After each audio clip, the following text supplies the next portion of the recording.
నమస్తే. మనము భగవద్గీతని ప్రస్తుత పరిస్థితుల్లో ఎలా అర్థం చేసుకోవాలి అనేటువంటి విషయంగా మనం మాట్లాడుకుంటున్నాం. ఏంటి భగవద్గీత? భగవద్గీతని ఎవరు చెప్పారు? మన ఋషులు 4 వేదాలు అంటే వేదాల సారాన్ని అంటే ఏంటి? ఋషులు చెప్పినటువంటి విషయాన్నంతా గ్రహించి 4 వేదాలుగా మన వ్యాస భగవానుడు రాశాడు. ఆ తర్వాత ఇంకా ఏం చేశాడు ఆయన? దాంతోపాటు వేదాంగాలు, ఉపవేదాలు, ఆ తర్వాత ఉపనిషత్తులు వచ్చి ఎండ్ పోర్షను.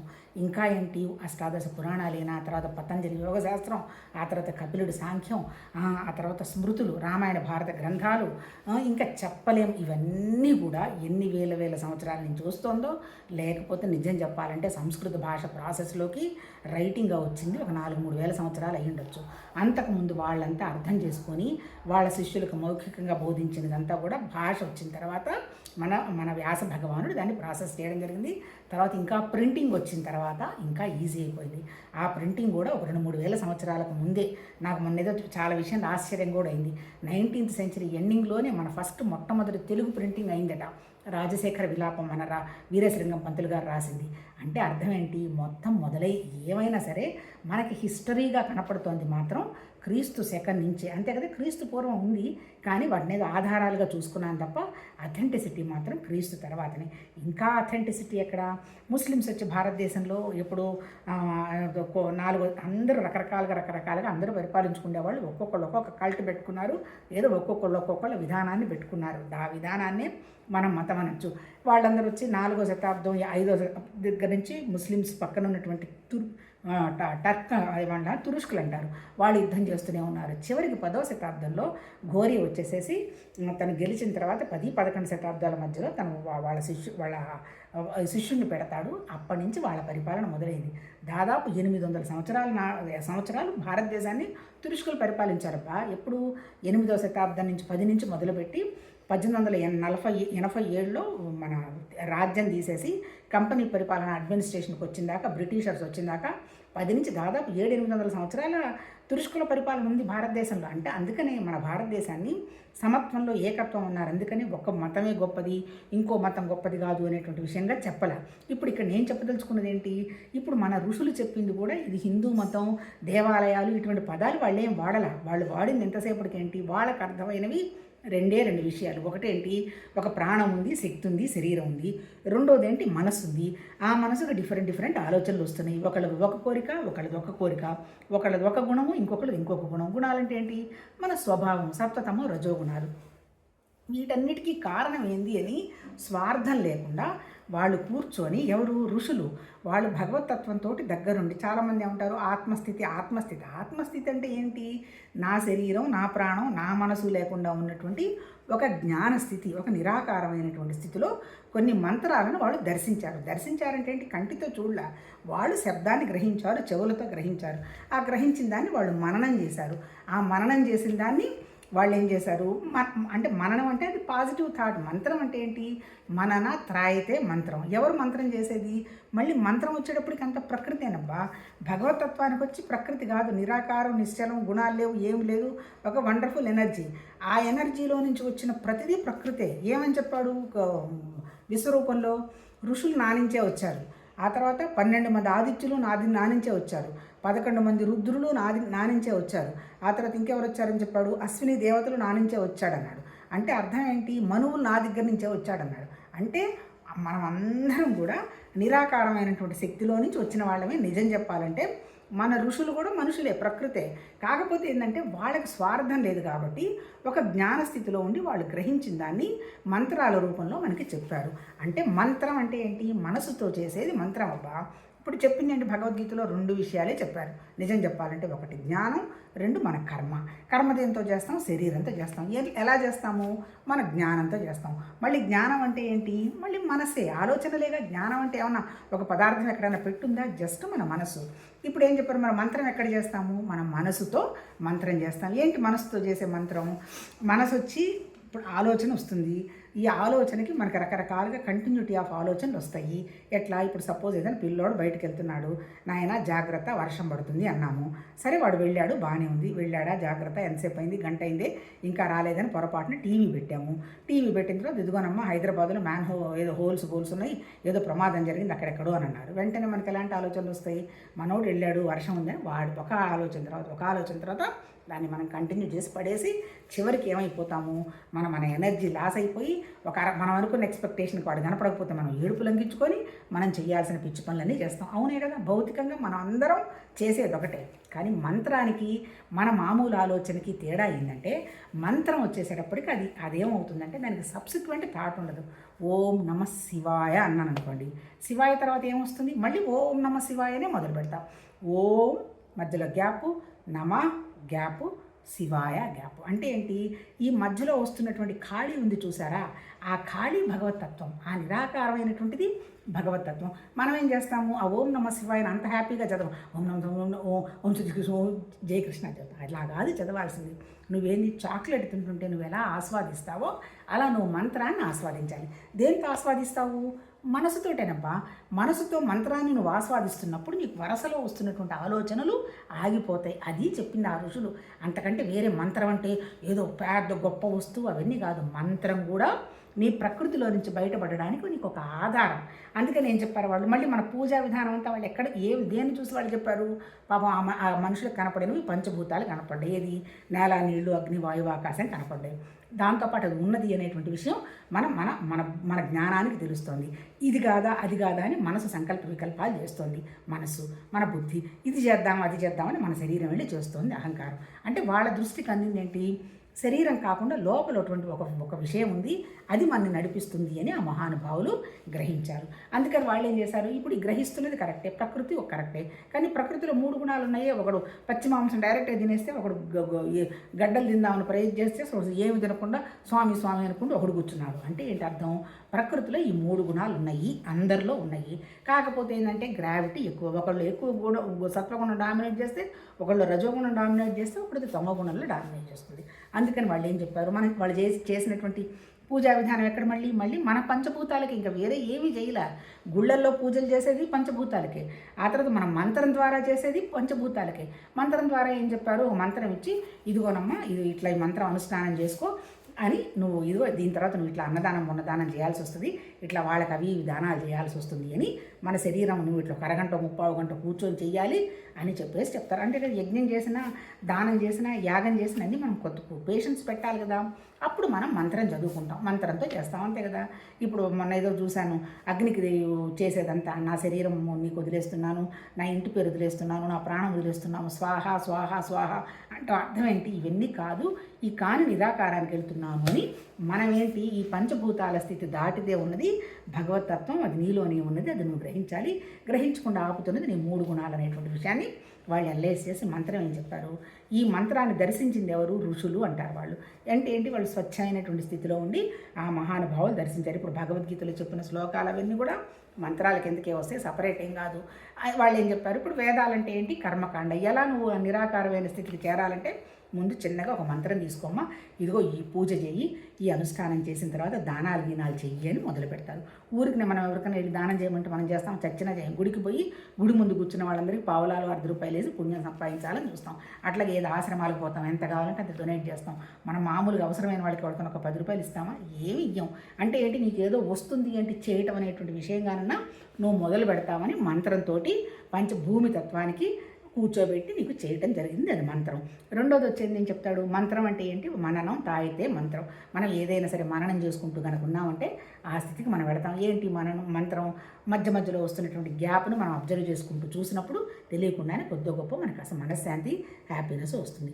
రెండోది ఏం చెప్పారు, రెండోది వచ్చేసేసి మంత్రమే. మళ్ళీ ఇంకోటి భూమి తత్వానికి చెప్పారు కదా, మరి నీళ్ళ తత్వానికి ఏం చెప్పారు, 12 మంది ఆదిత్యులు ఉన్నారు, ప్రతి సంవత్సరం ఒక్కొక్క చోట పుష్కరాలు వస్తాయి, హాయిగా మీరు వెళ్ళి తీర్థయాత్రలు చేసి జ్ఞానం సంపాదించి కొంచెం శరీరాన్ని కష్టపెట్టండి. అంతే, శరీరం కష్టపడటం అంటే మనసు కూడా కష్టపడాలి కదా. ఒక తినని కూడా పదార్థం ఉంటుంది, ఆకలేస్తుంది, అయినా ఏదో కళ్ళు మూసుకొని బొళ్ళు మూసుకొని పళ్ళో దీన్ని బతకాలిగా. ఆ రోజుల్లో ఈ 5 స్టార్ హోటల్స్ 7 స్టార్ హోటల్స్ లేవు కదా. అందుకని ఏంటి, శరీరాన్ని కష్టపెడుతూ మనసుని కష్టపెడుతూ ఆ కొండలెక్కి అదెక్కి ఇది ఎక్కి వాళ్ళ మనసుని వ్యాపింపజేసుకుంటారు. ఏంటి, అందరి దగ్గర ఉన్నది ఒకటే ఆకలి, అందరం మనుషులమేను అనేటువంటి విషయంగా ఆ మంత్రం చదువుతూనే ఎక్కుతారు. మళ్ళీ అక్కడ కూడా నీళ్లు చదివేటప్పుడు ఒక మంత్రం ఉంది, గంగా శంభో ఏదో చెప్తారు, నాకు ఆ మంత్రాలు లేదు. అందుకని అది చదువుతూ స్నానం చేసేటప్పుడు కూడా అమ్మ భవానీ నువ్వే నాకు స్నానం చేయిస్తున్నావు అనేటువంటి ఒక పాజిటివ్ థాట్ తోటి చేస్తారు. అయిపోతుంది. మూడోది ఏంటి, ఇంకొకటి మూడోది వచ్చి యంత్రం అన్నాడు. ఫస్ట్ మంత్రం తర్వాత యంత్రం అంటే ఏంటి, యంత్రం అసలు ఎవరు నిజం చెప్పాలంటే శ్రీచక్రాన్ని పెట్టి పూజ చేస్తారు, దేవుడి విగ్రహాన్ని పెట్టి పూజ చేస్తారు, అవన్నీ యంత్రాలు. అట్లాగే నిజమైన యంత్రం ఎవరు, మనమే యంత్రం. ఈ యంత్రం ఆ యంత్రానికి చేస్తున్నప్పుడు ఆ యంత్రంలో నీలో ఉన్నటువంటి నీ శక్తే నీకు వచ్చి చేరుతూ ఉంటుంది. అందుకే పూజ చేసేవాళ్ళు, స్వామీజీలు, ధ్యానాలు చేసేవాళ్ళు, వాళ్ళ మనసులో వాళ్ళ మొహంలో ఒక రకమైనటువంటి తేజస్సు ఉంటుంది. తేజస్సు అంటే ఏంటి, వెలుగు, కాంతి, జ్ఞానం. ఇప్పుడు ఏమైంది, మొదటి మంత్రంతో మన శరీరతత్వం కాదు అనేటువంటి విషయాన్ని గ్రహించాం కొంచెం దానం చేసి. రెండోది ఏంటి, మనం వ్యాపింప చేసుకున్నాం నీటి తత్వంతో. ఎప్పుడైతే పోల్చుకోవటం ఆపేసాం, ఈర్ష్యలు పోయినాయి. ఆ తర్వాత నేనే గొప్ప అనేటువంటి అహంకారం కొంచెం తగ్గింది. యంత్ర పూజ మొదలు పెట్టామంటే నాకు నా ఎదురుగా కూర్చున్నటువంటి ఆదిత్యున్నో ఏదో ఒక యంత్రమో, శ్రీచక్రమో, లలితా చక్రమో కూర్చొని చేసుకున్న తర్వాత ఆ శక్తి మనకి రావడం మొదలైంది. అప్పుడు మనకు అవగాహన వస్తుంది. ఏంటి బాబో, ఇప్పటివరకు నేనే అంత నాదే గొప్ప అనుకున్నాను కాదు, ఏదో సంథింగ్ ఉంది, ఆ సంథింగ్ నాలోనే ఉందనేటువంటి అనుభవం ఈ యంత్ర పూజ వల్ల వస్తుంది. మళ్ళీ యంత్రం చేసేది కూడా మంత్రంతో. మనం శరీరాన్ని కూర్చోబెట్టేది మంత్రమే, యజ్ఞం చేసేది మంత్రమే, మళ్ళీ మనం ఇంట్లో పూజ చేసేది యంత్రమే, యంత్రానికి చేసేది మంత్రమే. మంత్రం అంటే ఏంటి, జస్ట్ ఒక పాజిటివ్ థాట్ అబ్బా, అంతకంటే ఏం లేదు. దాన్ని మననం చేయంగా ఆ పాజిటివ్నెస్ హ్యాపెన్ అవుతుంది. ఎందుకు, ఆ తత్వం మన దగ్గరే ఉంది కాబట్టి. చివరికి ఏంటి, చాలామంది తంత్రం అని ఉపయోగిస్తుంటారు. తంత్రం అనేది చెడ్డ పద్ధతి కాదు, తంత్రం ఈజ్ టెక్నిక్. అంటే ఏంటి, ఇప్పుడు నాకు అర్థమైంది, ఎక్కడో లేదు నా దగ్గర ఉన్నదనేటువంటి విషయం నాకు అవగాహన అయింది. మరి నేను ఒక టెక్నిక్ ఉపయోగించాలి. ఏం టెక్నిక్ ఉపయోగించాలి, నాకు పూజలు ఇష్టం ఉండదు, ఏముంది విగ్రహాన్ని పెట్టుకుంటారు, ఏదో చేస్తారు, అంత రొటీన్గా చేస్తారు, నాకు నచ్చదు. పోనీ తీర్థయాత్రలు అవన్నీ ఏముంది, ఊరికి ఇటుపోయి ఏదో ఫుడ్ ఎంజాయ్ చేసి తిరిగి రావడం తప్ప అక్కడ ఏముండదు. నేను ప్రశాంతంగా కూర్చుంటే ఏదైనా చదువుకుంటే నాకు హ్యాపీగా ఉంటుంది, అప్పుడు నా బుద్ధి వికాసం చెందుతూ ఉంటుంది అనే ఫీలింగ్ నాకు వచ్చింది అనుకోండి, అది నా టెక్నిక్. కొంతమంది ఏంటి, సేవ చేస్తే బాగుంటుందని తమో గుణం అనుకో, సేవ చేస్తే ముందుకెళ్తారు, మానసిక స్థితి పెరుగుతుందని సేవకి వెళతారు, దానం చేసేస్తారు మొత్తం. కొంతమంది అసలు ఉన్నది పిసరంతో కూడా ఉంచుకోకుండా మొత్తం దానం చేసేసి రమణ మహర్షి ఆశ్రమానికి వెళ్ళిన వాళ్ళు చాలామంది ఉన్నారట. అంటే మనకి తెలియదు, మనం ఆ స్థితిలో లేం కాబట్టి. అంటే అర్థమైంది, ఇవన్నీ కూడా మన మనస్సుని మనం ప్రశాంతత అయిన తర్వాత సత్యమైంది అనేటువంటి గ్రహించాలి అనేటువంటి అవగాహన ఈ మంత్రంతో మనం నేర్చుకున్న తర్వాత అప్పుడు టెక్నిక్స్ను మనమే ఆపాదించుకుంటాం. ఒకళ్ళ టెక్నిక్ ఒకళ్ళకి అప్లై కాదు. ఎందుకు, మన దగ్గర 3 గుణాలు ఉన్నాయి కదా ప్రకృతిలో, సత్వగుణం, తమోగుణం, రజోగుణం. ఏ గుణం వాడికి ఆ ప్రకృతి ఆ గుణాన్ని ఆ టెక్నిక్ ఉపయోగించుకోవాలి. కానీ అసలు కూర్చోవటమే చేతగాని వాడిని తీసుకొచ్చి నాయనా నువ్వు చదువు, ఇది కూర్చో, 1 గంట 2 గంటలు ధ్యానం చేయమంటే వాడి వల్ల అవుతుందా, కాదు. అట్లాగే ఇప్పుడు ఊరికే కూర్చోవటం అలవాటైన వాడికి తీసుకెళ్ళి రా నాయన ఈ కొండగొట్టు, మనం ఇక్కడ ఏదైనా కడదామంటే వీడి వల్ల అవుతుందా, కాదంటే ఏంటి, వాళ్ళ గుణాలు, వాళ్ళ స్వభావం, వాళ్ళ లక్షణాలకు అనుగుణంగానే మన ఋషులు ఈ సిద్ధాంతాలను బోధించారు. చివరికి అల్టిమేట్ ఏంటి, ఇప్పుడు నేను టెక్నిక్ కనుక్కున్నాను, టెక్నిక్లో నాకు అనుభవం వచ్చింది. ఏం అనుభవం, నా దగ్గర తప్ప ఇంకోటి ఏమీ అవుట్ సైడ్ లేదమ్మా, నాకు సుఖం వచ్చినా సంతోషం వచ్చినా నా ఆలోచన లేను, నేను చేస్తున్న పనే నాకు ఆనందం ఇస్తుంది తప్ప ఇంకోటి ఏమీ లేదు.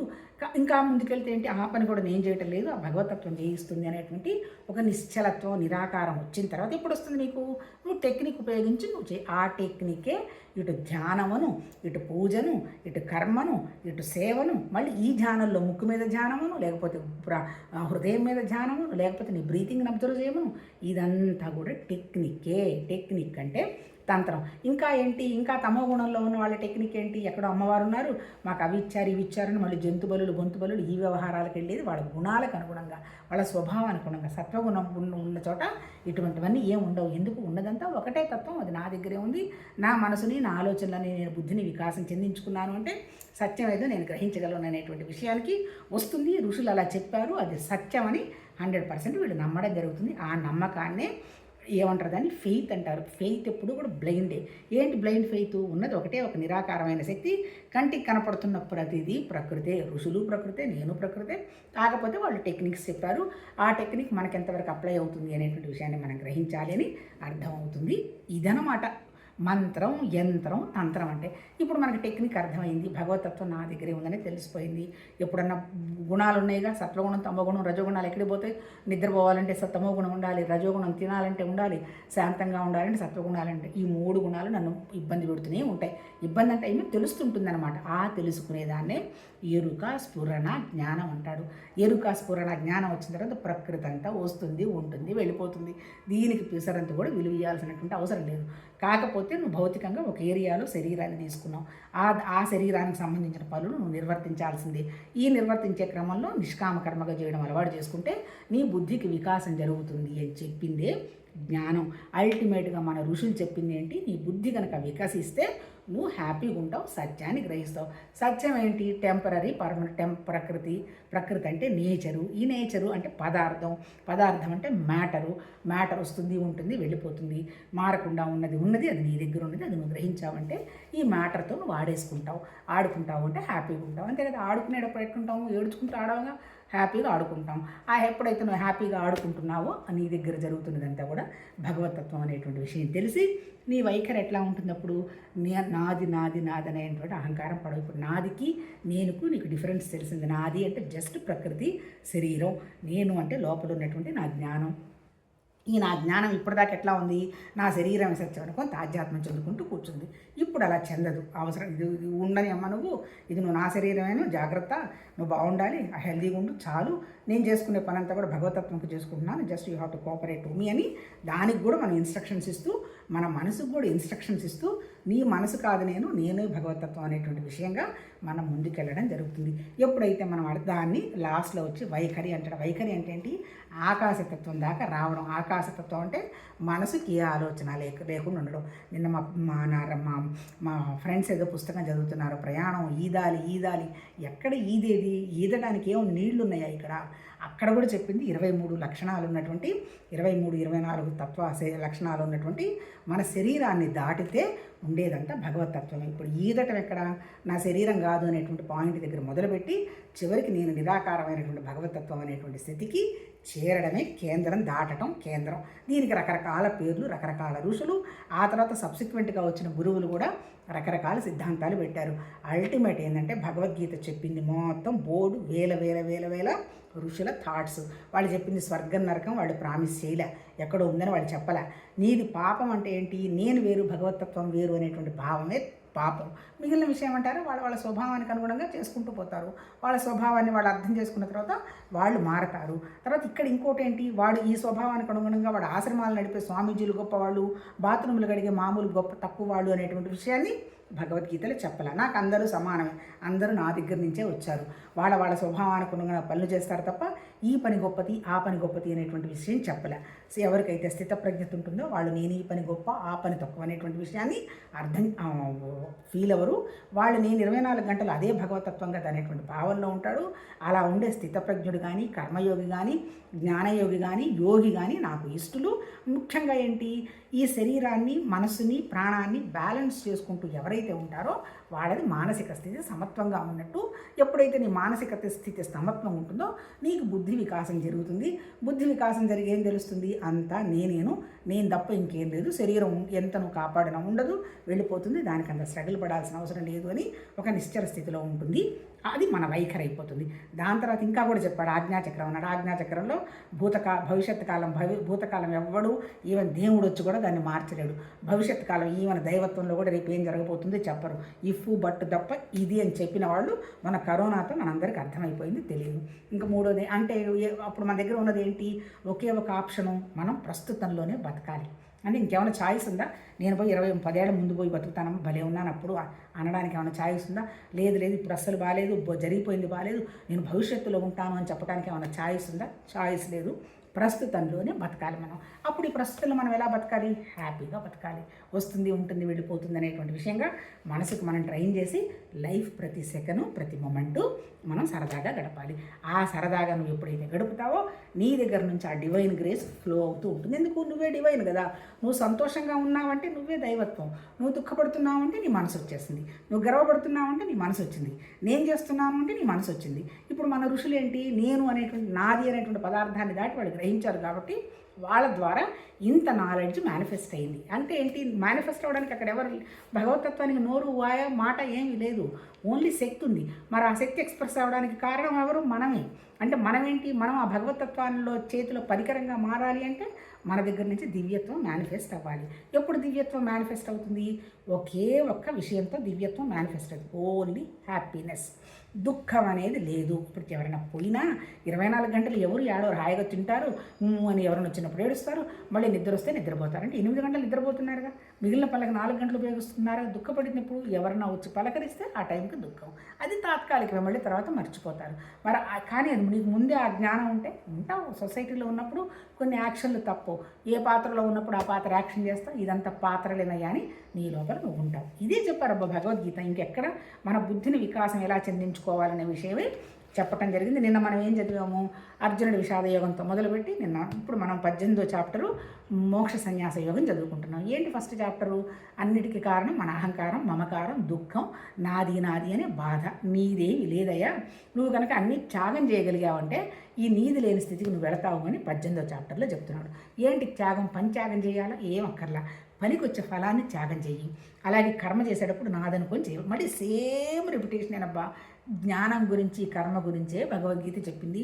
ఇంకా కర్మను కూడా తీసి పారేస్తే మన జ్ఞానం, మనమే భగవతత్వం అనేటువంటి నిరాకారమైనటువంటి స్థితిలో ఉండి ప్రకృతి ద్వారా పనిచేయాలని చెప్పింది. అంతకంటే ఇంకేం చెప్పలే.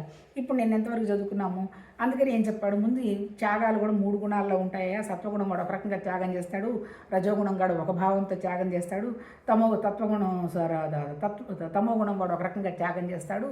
ఈ కర్మలు అంతే, త్యాగాలు అంతే, ఏవైనా స్వభావానికి అనుగుణంగానే ఉంటాయి. కాకపోతే ఏంటి, ఇవి ఇంకేం చెప్పండి నిన్న. అందుకే సత్వగుణం స్థితికి నువ్వు రావాలి అంటే నువ్వు ఏంటి, నువ్వు ఇంద్రియాలని, మనసుని కంట్రోల్ పెట్టుకో, కొంచెం క్షమాగుణం అలవాటు చేసుకో, నా దగ్గరే భగవతత్వం ఉందనేటువంటి విషయాన్ని గట్టిగా పట్టుకో. ఎప్పుడైతే నువ్వు అలా పట్టుకొని అలా నువ్వు ఆచరణకి తెచ్చుకొని వస్తావో వాళ్ళని యోగి అన్నాడు.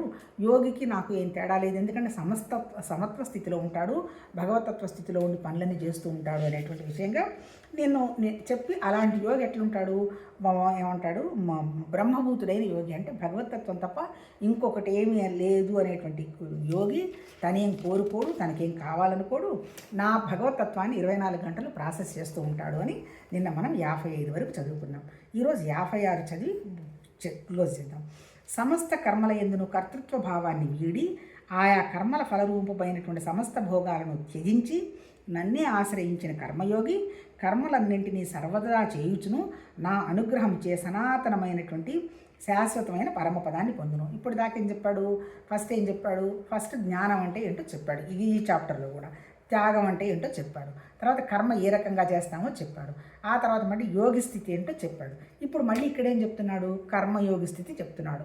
అంటే ఏంటి? తనకు తాను ఏమీ ఆశించకుండా, నేనే చేస్తున్నాను అనేటువంటి భావం లేకుండా, ఆ పనుల వల్ల వచ్చినటువంటి ఫలాలతో తనకేమీ సంబంధం లేకుండా, నేను తప్ప ఇంకొకళ్ళు ఎవరు లేరు అనేటువంటి భగవతత్వ భావంలో ఏ కర్మయోగి అయితే ఉంటాడో అతడు కర్మలన్నీ చేస్తున్న పీసరంతా కూడా అతనికి ఏమి అంటవు. ఎందుకంటావు? తన కోసం తనేం చేయటల్లా.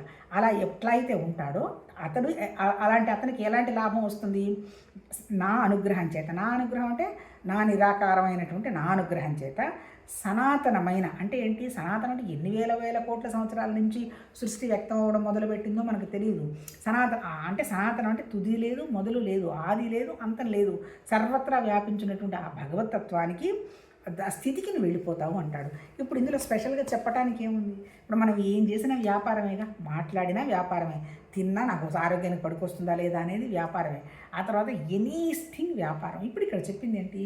నువ్వు ఏమి చేస్తున్నా నాకేం సంబంధం లేదు, భగవతత్వాన్ని చేయిస్తున్నది అనేటువంటి భావంలో కనుక నువ్వు ఉండగలిగావు అంటే ఆ సనాతనమైనటువంటి పరమాత్మ తత్వంతో నువ్వు దగ్గరగా ఉంటావు అంటాడు. అంతే కదా. ఇప్పుడు మన సృష్టికి కారణం ఏంటి? నిజం చెప్పాలంటే శరీరం మారదు, ఇది జడము. అట్లాగే భగవతత్వం మారదు, అది కదలదు. మరి అటు కదిలిస్తున్నది, ఇటు కదిలిస్తున్నది ఎవరు? మన దగ్గర ఉన్నటువంటి మన మనసు. మనసు అంటే ఏంటి? మళ్ళీ అంతఃకరణ అంటాడు. అంతఃకరణ అంటే ఏంటి? మనసు, బుద్ధి, చిత్తం, అహంకారం. ఈ 4 లక్షణాలు ఒకటే, 4 స్ట్రక్చర్గా ఒకటే. కానీ ఇవి చేసే ఫంక్షన్స్ తేడా. అసలు ఎందుకు వస్తున్నాయి మనకి జ్ఞాపకాలు, అసలు మనకి ఎందుకు వస్తున్నాయి నాకు ఈ సంకల్ప వికల్పాలు, ఎందుకు నేను దుఃఖపడుతున్నాను, లేదు ఎందుకు నేను గర్వపడుతున్నాను, దీనికి కారణం నీ చైతన్యంలో వేసుకున్నటువంటి నీ జ్ఞాపకాలు. ఈ జ్ఞాపకాలకి భగవతత్వానికి పిసరంత కూడా సంబంధం లేదు. నిన్నేదో విషయం చెప్తున్నారు, ఆది మనస్సు, తర్వాత మన మనస్సు అని ఏదో చెప్తున్నారు. ఆది మనస్సు అంటే ఏంటి, జస్ట్ సృష్టి అయితే జరిగితే బాగుంటుంది అనేటువంటి ఒక థాట్ ఇచ్చి కూర్చుంది, దానికి ఏం సంబంధం లేదు. ప్రకృతి వ్యక్తం అయిపోయింది, పంచభూతాలు ఎక్స్పాండ్ అవుతున్నాయి, తర్వాత మనసు బుద్ధి అహంకారం ఎక్స్పాండ్ అవుతోంది, ఆ తర్వాత జనం పెరిగిపోతున్నారు. ఇదంతా కూడా ఆది మనసుకి ఏమీ సంబంధం లేదు, సింపుల్ థాట్ ఇచ్చి కూర్చుంది. కానీ ఇదంతా మళ్ళీ ఎక్స్పాండ్ చేసుకుంటున్నది ఎవరు, చిరు సృష్టి అంటాడు. ఎవరి వ్యష్టి సృష్టి వాళ్ళు చేసుకుంటూ పోతుంటాం. ఆ వ్యష్టి సృష్టిలో వస్తున్నవే మన జ్ఞాపకాలు. లేదా నాకెందుకు జ్ఞాపకం వస్తుంది, నేను అక్కడికి వెళ్ళాలి, ఇక్కడికి వెళ్ళాలి, అది వచ్చింది ఇది వచ్చింది అనేటువంటి భావం నాకెందుకు వస్తుంది, నేను వేసుకున్నటువంటి నా జ్ఞాపకాలు. ఆ చైతన్యంలో ఆ చిత్తంలో ఆ జ్ఞాపకాలు ఉన్నాయి. ఆ జ్ఞాపకానికి అనుగుణంగానే నాకు అది చేద్దామా ఇది చేద్దామని సంకల్పం వికల్పం వస్తుంది. నేను అది చేశానని గొప్పపడతాను, అది చేయలేదని కాసేపు బాధపడతాను. అంటే దానికి కారణం కూడా ఏంటి, నా జ్ఞాపకాలే. ఈ చిత్తంలో వచ్చిన ఈ సంకల్ప వికల్పాలు వస్తాయి కదా, ఈ సంకల్ప వికల్పాలను దాటాలి అంటే నీ మనసుకి నీ బుద్ధికి ఏముండాలి, వివేకం వైరాగ్యం ఉండాలి. వివేక వైరాగ్యం ఏంది, నువ్వు ఎప్పుడో వేసుకున్నావు జ్ఞాపకం కరెక్టే, ఆ జ్ఞాపకం ఇప్పుడు అప్లై అవ్వదు, నీకు ఇప్పుడు అవసరమా, నువ్వు చేస్తున్న పని ఏంది, నీకు ఆ పిచ్చి ఆలోచనలు అవసరమా, శరీరానికి సంబంధించిన ఆలోచనలు నీకు అసలు అవసరమా, అది భౌతికం, వస్తుంది ఉంటుంది వెళ్ళిపోతుంది, దానికి నువ్వు విలువ అవ్వాల్సిన అవసరం లేదు, ఇంకేదైనా బెటర్ థింగ్ ఉందేమో చూడమని నీకు బుద్ధికి ఎప్పుడు వివేకం వైరాగ్యం ఉన్నప్పుడు నీ బుద్ధి ఈ సంకల్పం కరెక్టు ఈ సంకల్పం కరెక్ట్ కాదు అని డిసైడ్ చేస్తుంది. అప్పుడు ఏంటి, అప్పుడు మళ్ళీ శరీరం చేస్తుంది. శరీరం ఏంటి, మంచి సంకల్పం శరీరం ద్వారా అయిపోతుంది, కాదు గమ్మున కూర్చొని ఉంటుంది. అంటే ఇప్పుడు ఇవన్నీ ఎక్కడున్నాయి, మనసు బుద్ధి చిత్తం అహంకారం అన్నీ ఏంటి మన శరీరం ద్వారా పనిచేసే విషయం తప్ప మిగిలినవన్నీ ఆలోచనలే. ఆలోచన దాటి ఏమీ లేదు. అన్లెస్ ఇప్పుడు మన ఋషులు ఏం చెప్పారు, నీ దృష్టి మార్చుకో, ఎవ్రీథింగ్ విల్ కంఫర్టబుల్గా ఉంటుంది, నీ ఆలోచన మార్చుకో, అన్నీ బాగుంటాయి. మన దుఃఖానికి కారణం ఏంటి, నాది నాది నాది గొప్ప అనేటువంటి ఆలోచన కాదు, అంతా సర్వత్రా ఉంది అనేటువంటి విషయాన్ని కొంచెం దృష్టికి తెచ్చి, ఇదిగో వీళ్ళకి ఎక్కడ జరుగుతున్నది కూడా ఇక్కడ నేను ఏదైనా నేర్చుకోవాల్సిన విషయం ఉంది. మంచి చూసి నేర్చుకోవచ్చు, చెడు చూసి నేర్చుకోవచ్చు. మంచి చూసి ఏంటి, అమ్మో ఇలా ఇంత ఉంటే బాగుంటామని నేర్చుకుంటాం. చెడు చూసి ఇట్లా చేయకూడదు, చేసినందువల్ల కదా వీళ్ళు ఇంత బాధపడుతున్నారు, వీళ్ళ అహంకారం వల్లే కదా ఇవన్నీ జరుగుతున్నాయి, బాబాయ్ అహంకారం పడకూడదు, కొంచెం నోరు దగ్గర పెట్టుకోవాలి, నోరు ఆహారం దగ్గర పెట్టుకోకపోతే అనారోగ్యం వస్తుంది, మాట దగ్గరకు పోతే రిలేషన్స్కి పోతాయి అనేటువంటి విషయాన్ని నీకు ఎలా తెలుస్తాయి, పక్క వాళ్ళని చూసే నేర్చుకుంటావు. ఎక్కడ నేర్చుకుంటావు, నీ జ్ఞాపకాల్లో నీకు ఉన్నాయి. కాకపోతే ఏంటంటే నీ జ్ఞాపకాల్లో నుంచి నువ్వు బయటపడ్డావు కాబట్టి ఇంకా ఫర్దర్గా జ్ఞాపకాలు పెంచుకోకుండా సంకల్ప వికల్పాలు పెట్టుకోకుండా నువ్వు కనుక ఎప్పుడు ఉండగలుగుతావు, బుద్ధికి వివేకం వైరాగ్యం ఉన్నప్పుడే ఉంటుంది. అందుకని ఇప్పుడు మన భగవద్గీతలో చెప్పింది ఏంటి, బుద్ధి వికాసం తెందించుకో, నీ మేధా సంపత్తి పెంచుకో. మన ఋషుల దగ్గర ఉన్నది మన దగ్గర లేనిది మేధా సంపత్తే. వాళ్ళేదో దేవుణ్ణి చూశారు, దేవుడితో ఉన్నారు, దేవుడు ఇలా ఉన్నాడు అలా ఉన్నాడని చెప్పలే. వాళ్ళకి ఎక్కడైతే స్వార్థం లేదో వాళ్ళ బుద్ధి వండర్ఫుల్గా వికాసం చెందింది.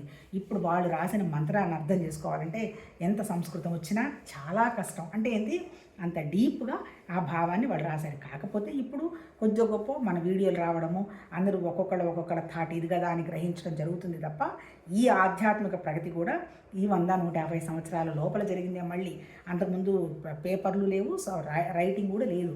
అంటే అర్థం ఏంటి, మేధా సంపత్తి పెంచుకోవటమే మన చేతిలో ఉంది. మేధా సంపత్తి అంటే ఏంటి, మన జ్ఞానం పెంచుకోవటం. నువ్వు ఏ పని చేస్తుంటే ఆ పనిలో నాకు ఇది చేస్తున్నది కరెక్టా కాదా, ఇది అర్థమైంది కరెక్టా కాదా, ఇది ఆచరణ ఉందా లేదా అనేటువంటి విషయం చూసుకోవాలి. కానీ మనం ఏమంటాము, ఎంత తెలుసుకున్నా ఏం సుఖం, అనుభవం ఉండాలి కదా. అనుభవం అంటే వీళ్ళు ఏమనుకుంటారు, ఎక్కడో ఏదో వస్తుంది అనుకుంటారు. ఏమి రాదు, ప్రకృతిలో ఏమి రాదు. ఇది ప్రకృతి అనేటువంటి విషయాన్ని నువ్వు 100% గ్రహించటమే అనుభవం. ఎప్పుడైతే నువ్వు అది గ్రహిస్తావో నువ్వు ఆ పరమాత్మ తత్వంతో 100% ఉంటావు అంటే ఏంటి, కనెక్ట్ అవ్వు అంటారు. కనెక్ట్ అవ్వడం అంటే ఏంటి, అనవసరపు ఆలోచన లేకపోతే నువ్వు ఆల్రెడీ కనెక్ట్ అయ్యే ఉన్నావు. అంటే ఏంటి, నిన్ను అనవసరపు ఆలోచన లేకుండా నువ్వు ఒక్క క్షణం కూడా ఉండలేవు. దానికి అనుగుణంగా నీకు వస్తున్నటువంటి భాష నోట్లో నుంచి వస్తుంది. అందుకని మౌనం అన్నారేంటి, భాష మీద పట్టు సంపాదించడం. అందుకని మాట్లాడదలుచుకుంటే భగవతత్వం విషయం మాట్లాడటం, లేదంటే గమ్మున ఉండడం అనేది అనుభవంలోకి తెచ్చుకోవాలి. అప్పుడు ఏంటి, ఏ ఆలోచన నీ మనసుకు కనుక లేకపోతే నువ్వే భగవతత్వం. నువ్వు ఏ ఆలోచన లేని స్థితిలో నువ్వు ఏం మాట్లాడినా అది మంత్రమే, అంతకంటే ఇంకేం లేదు. నువ్వు ఏ ఆలోచన లేకుండా ఉన్నప్పుడు నువ్వు ఉన్నటువంటి స్థితి భగవతత్వమే, అదే అనుభవం. ఎప్పుడు చాలామంది అంటారు అనుభవం లేనిది అనుభవం అంటే ఏంటి, సపరేట్గా ఏదో ఉందని వీళ్ళందరూ ఉద్దేశం. ఏమీ లేదో అని మొత్తుకొని కొడుకు చెప్తున్నారు ఋషులు. నువ్వు కానిది ఏమీ లేదు, నువ్వు కానిది ఏదైనా ఉంటే అనుభవం. మిరపకాయ బజ్జీ ఉంది, నాలుగేసి కరకర నవిలాను, కారం ఇప్పుడు నోట్లో నీళ్ళు వస్తున్నాయి, కారంగా ఉంది, మంచిగా ఉంది, తిన్నాను, అనుభవం. ఇప్పుడు ఇక్కడ మిరపకాయ బజ్జీలు, ఉప్మాలు, చికెన్ ముక్కలు లేవు, ఉన్నది నువ్వు ఏది అనుభవం అంటే అదే అనుభవం. అందుకని ఇవన్నీ కాని అనుభవం ఉంది అనేది ఏది, నిర్వికల్పమైన అనుభవం. ఇంకా నాకు ఏం చేయాల్సిన అవసరం లేదు, నాకు ఇంకేం అక్కర్లేదు, చాలు. పరమాత్మతత్వం ఏదైనా పని చెప్తే ఆ పని కోసం పోతాము. ఆయన చదవమంటే చదువుకుంటాం, వినమంటే వింటాం. లేదమ్మా సోది కొడుతున్నావు, మానే అంటే ఏంటి అంటే అప్పుడు నువ్వు ఎప్పుడు రాగలుగుతావు ఆ స్థితికి, నాకు ఇంకా ఏమి సంకల్పం లేనప్పుడు నువ్వు అప్పుడు పరమాత్మతత్వంలో ఉన్నటువంటి నిర్వికల్పానికి, నిశ్శబ్దతకి, నిశ్చింతకి రాగలుగుతావు. ఇదే అనుభవం, మన ఋషులు చెప్పింది ఇదే. అంతే తప్ప ఎక్కడో ఏదో వస్తుంది తెచ్చుకుందాము, మూటలు వేసుకొని మోసుకొని వచ్చుకుందామని వాడు చెప్పాల. ప్రకృతిని ప్రకృతిగా చూడు, హ్యాపీగా ప్రకృతితో తాధ్యాత్మ్యం చెందవాకు, పరమాత్మతత్వంలో తాధ్యాత్మ్యం చెందు. అంటే పరమాత్మతత్వం అంటే మళ్ళీ కూడా అక్కడ ఏం లేదు, నిర్వికల్పం, నిశ్చలం, నిర్గుణం. ఇప్పుడు మనం ఏంది, గుణాలతో తాధ్యాత్మ్యం నేను చెప్తున్నాను, వాళ్ళు చెప్తారు, వీళ్ళు చెప్తారు. ఈ గోలంతా గుణాలే. ఈ గుణాల స్థితి దాటావు అంటే నిర్వికల్పంగా ఉండడమే భగవతత్వం. రేపు కంటిన్యూ చేద్దాం. ఇక్కడికి ఎక్కడ చెప్పింది ఏంటి, అప్పుడు ఏం చెప్పాడు, నిష్కామకర్మగా చెయ్యి, ఏమి ఆశించిన స్థితిలో ఇంద్రియాలను కంట్రోల్ పెట్టుకో యోగి. ఇదే పరమాత్మతత్వం తప్ప ఇంకొకటి ఏమీ లేదు, నా దగ్గర అది ఉందనేటువంటిది జ్ఞానం. ఈ విషయాలన్నీ బ్యాలెన్స్ చేసుకు టెక్నిక్ ఉపయోగించుకొని నిన్ను నువ్వు మలుచుకుంటూ వెళ్ళు. అల్టిమేట్ ఏంటి, హ్యాపీనెస్. మళ్ళీ హ్యాపీనెస్ అంటే ఏంటి, ఏదో జోకులేసి ఆహా ఓహోహో కాదు. హ్యాపీనెస్ అంటే జీరో కంప్లైంట్, జీరో ఎక్స్పెక్టేషన్. ఎవరి మీద ఏమి కంప్లైంట్ ఇవ్వకూడదు, ఎవరి దగ్గర నుంచి ఏమి ఆశించకూడదు. ఎందుకు, ఏదైనా ఆశించినా వచ్చినా భగవతత్వం నుంచి నీకు కావాల్సింది నీ దగ్గరికి వచ్చేస్తుంది. అందుకని ఈ రెండు ఎప్పుడైతే లేవో నీ మనసు ప్లెజెంట్గా, నిర్వికల్పంగా ఉంటుంది. ఎప్పుడైతే నువ్వు కంప్లైంట్ ఇచ్చావో నీకు తెలుసు నువ్వు మాట్లాడుతుంది కరెక్ట్ కాదు అని, ఎప్పుడైతే ఎక్స్పెక్ట్ చేస్తున్నావో అది కూడా మనకు తెలుసు అది కూడా కరెక్ట్ కాదని. ఈ రెండు స్థితులు దాటి నీ మనసు కనుక ఉంటే అదే భగవతత్వ స్థితి. అలా ఉండాలి అంటే 24 గంటలు భగవతత్వం గురించినటువంటి ఆలోచనని అనుకుంటూ ఉండాలి. అనవసరమైన విషయాలు అనుకోవడం మానేసి బ్రహ్మాకార వృత్తి గురించి అనుకుంటూ ఉంటే అదే మనం అయిపోతామని ఆ మహానుభావులు ఋషులు చెప్పారు. రేపు కంటిన్యూ చేద్దాం. నమస్తే.